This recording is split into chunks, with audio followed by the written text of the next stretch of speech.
vous, d'abord, en termes de communication, c'est vrai que c'est un geste fort de voir ces équipes poser un genou à terre. C'est un geste politique. Oui, c'est un geste politique, peut-être un peu conformiste, comme le disait Guillaume Bigot ce matin.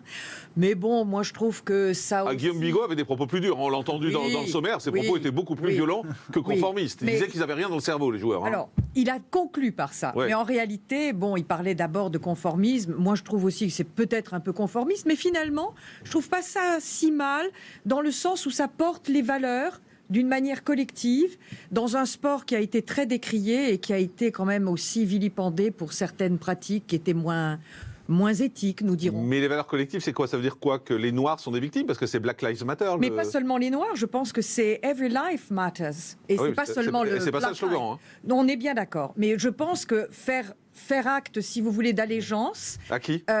Aux États-Unis, parce que finalement, c'est ça, hein, l'histoire. C'est peut-être aller un peu plus loin que simplement se dire qu'on respecte la vie et qu'on respecte les valeurs liées à la vie. Jean Tervier, c'est un acte d'allégeance aux États-Unis?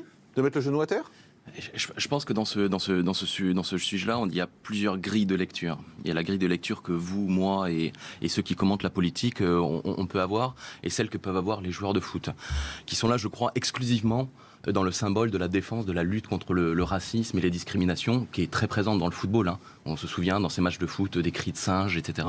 Donc il y a du racisme, et c'est une manière pour eux, je pense, de manifester leur soutien contre ce racisme et ces discriminations. Ça, c'est la grille de lecture, je pense, des footballeurs. Et nous, après, on a la nôtre. Effectivement, d'un geste qui vient des États-Unis. Effectivement, on aurait préféré avoir, moi le premier, je vous le dis à titre personnel, que les joueurs français aient leur propre geste plutôt que celui qui viennent des États-Unis. On sait aussi également, parce que vous le savez, que ce geste-là, il a été instrumentalisé par certains ici en France, notamment vis-à-vis de ce qu'on pouvait faire comme parallèle entre la police française et la police américaine, ce qui n'avait strictement rien à voir. Donc si vous voulez, il y a une grille politique que nous, les commentateurs, on peut avoir. Je crois que celle des joueurs aujourd'hui, elle va uniquement dans le message de la lutte contre le racisme et les discriminations. Je pense que Édouard Dorian-Sipel, vous le lisez comment, ce geste? Soumission aux États-Unis?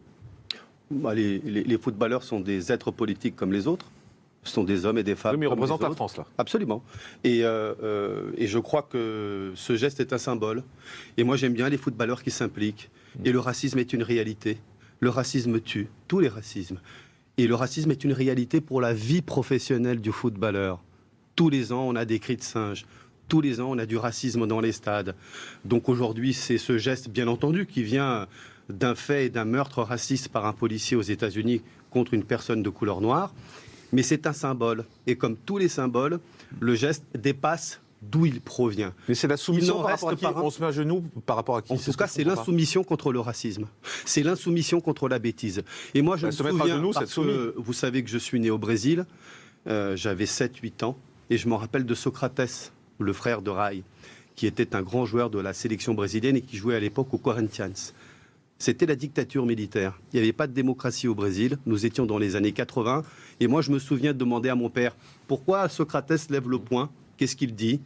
Parce qu'il veut la liberté, mon fils. Voilà. Il veut la liberté, et là, on se met à il genoux. veut la démocratie. On se met à genoux. Là, on se met dans un geste qui symbolise non au racisme. Il y a quelques années, c'était la banane, parce qu'on avait jeté une banane contre un joueur noir. Daniel Alves, un Brésilien qui jouait à Barcelone. Mais certains disent pourquoi on n'a pas fait ça pour soutenir Daniel Alves avait pris la banane. Fait ça pour soutenir Samuel Paty.